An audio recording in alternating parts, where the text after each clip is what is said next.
Good afternoon, everyone. We are doing a short lesson today on a block-in, the first stage of an oil painting. And to create a good block-in, a person has to simplify, which unfortunately is not as simple as it sounds. To simplify an image, we are going to look for 3 to 5 large shapes. And to define those shapes, we are going to look for obvious color and value differences. And how do you do that? Squinting helps tremendously. Lots and lots of squinting. And if you're working from a photograph, getting the black and white version, like this fellow here, is also very helpful. I've chosen for puddle number 1 the surface of the table, the darkest shape other than this tulip up here in the image. That's color puddle number 1. Color puddle number 2 are the leaves and stems. There's some value changes in here, but the green is a very strong color that we don't see anywhere else, so I chose that as its own major shape. The third color puddle will be the lighter side of the tulips up in here. The fourth color will be the shadow side of the tulips, and this whole tulip right here. The fifth color will be the background and the vase.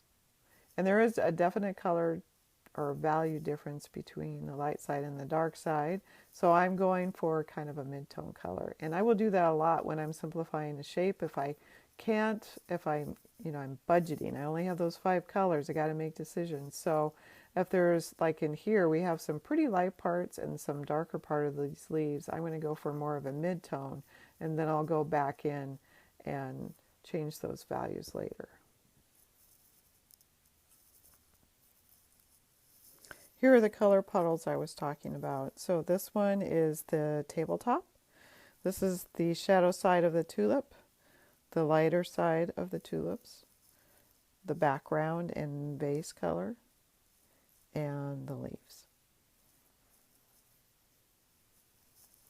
First shape blocked in, you can see it's just a flat piece of color. Kevin McPherson talks about thinking of it as cut out pieces of colored paper. The second color shape, or you could call it our cut piece of paper.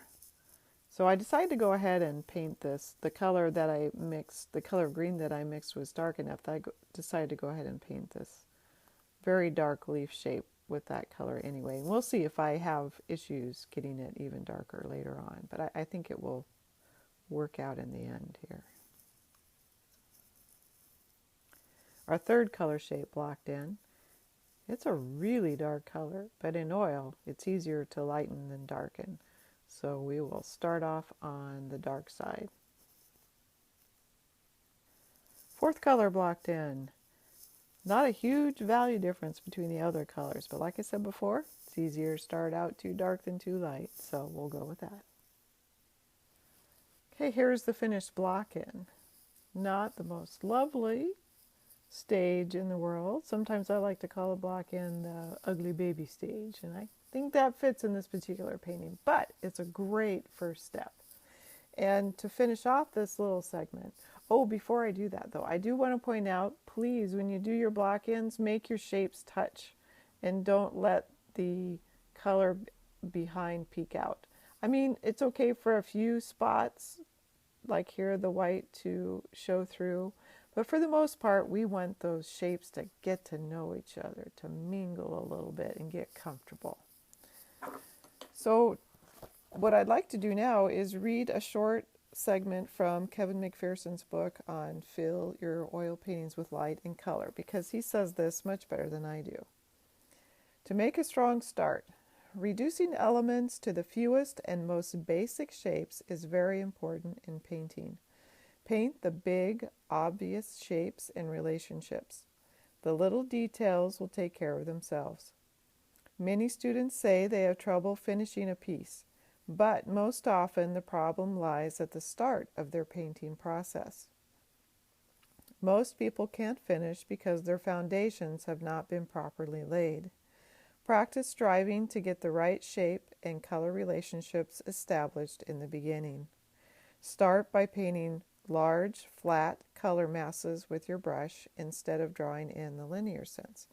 This helps build your painting simply and strongly from the start.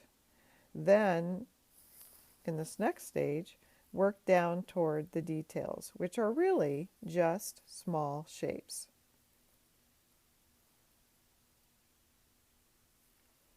Do not worry about finishing a piece because it is how you start that is important, both for the painting and your growth as an artist. Finishing details will then progress easily and naturally. We'll see you in class tomorrow. Au revoir.